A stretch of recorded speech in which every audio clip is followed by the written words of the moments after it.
Ouais. Alors, bon, dans une précédente vidéo, je vous parlais des supermarchés. Bon, les supermarchés, bon, j'ai horreur de ça, c'est la fin de la civilisation, d'accord. C'est insupportable. Mais bon, voilà, c'est pratique. D'accord, c'est pratique. Vous avez les supermarchés avec les rayons interminables, des prix partout. Bon, bref. Bon, la première chose que j'ai envie de faire quand j'arrive là, c'est de me barrer, quoi. Mais bon, voilà, c'est pratique pour faire les courses. Bon, bon et c'est vrai que c'est des endroits qui ont mauvaise réputation. Et notamment dans les médias. Vous savez, bon, le marché de la consommation, euh, on vous présente ça voilà, comme une espèce de triangle. D'un côté, il y a les producteurs, les agriculteurs, les industriels qui processent les produits et les grandes surfaces, les magasins. Bon, ces trois éléments interagissent entre eux. D'accord. Les agriculteurs vendent des choses aux grandes surfaces et aux industriels. D'accord. Les industriels achètent aux agriculteurs et vendent aux grandes surfaces. Et les grandes surfaces achètent aux agriculteurs et aux industriels. D'accord. Tout ce petit monde interagit. D'accord. Bon.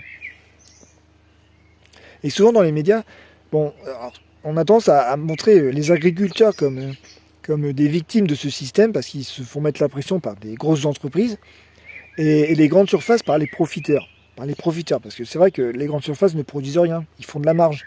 Certes, certes. Bon. Alors la réalité, c'est un petit peu plus compliqué que ça. D'accord. Le monde agricole, c'est un milieu que je connais assez bien. Bon, alors certes, il y a une agriculture qui galère. Certes, certes. D'accord. Je ne dis pas le contraire. Mais l'agriculture en France, quand on parle d'un point de vue général, c'est une agriculture assez riche. L'agriculture française, elle est riche. Alors c'est des familles qui sont riches. D'accord. C'est-à-dire les 200 familles les plus riches de France, la majorité, ce sont des familles d'agriculteurs et de grands propriétaires terriens. D'accord. La France reste un pays très agricole. Alors certes, les agriculteurs représentent un faible pourcentage parmi les Français qui travaillent. D'accord. Mais l'agriculture, alors certes, je généralise.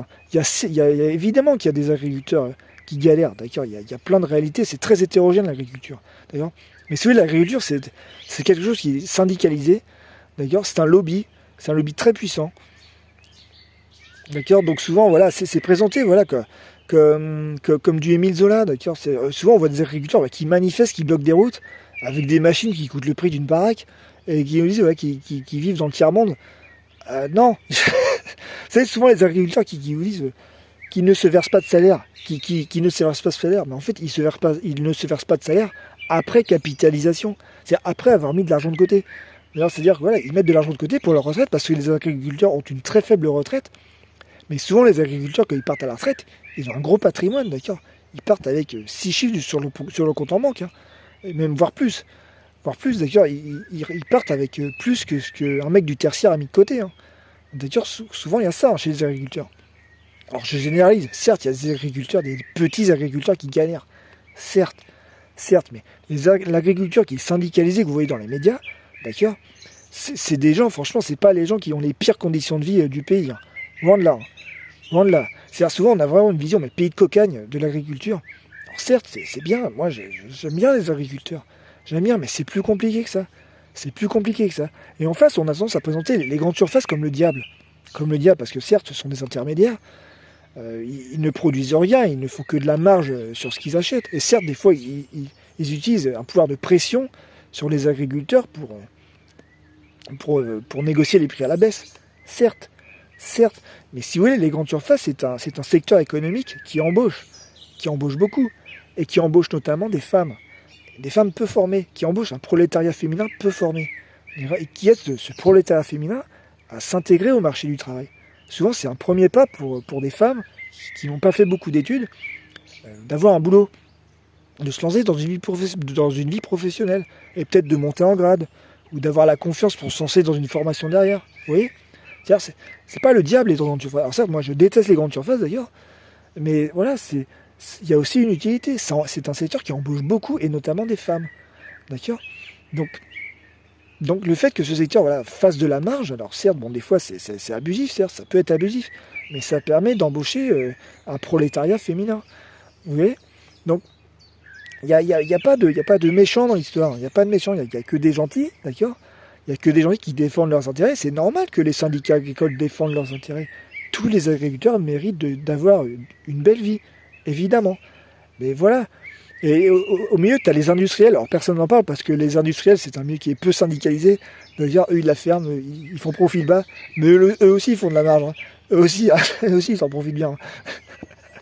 C'est peut-être les pires. Mais bon, voilà. Bon, voilà, c'est pour ça, voilà.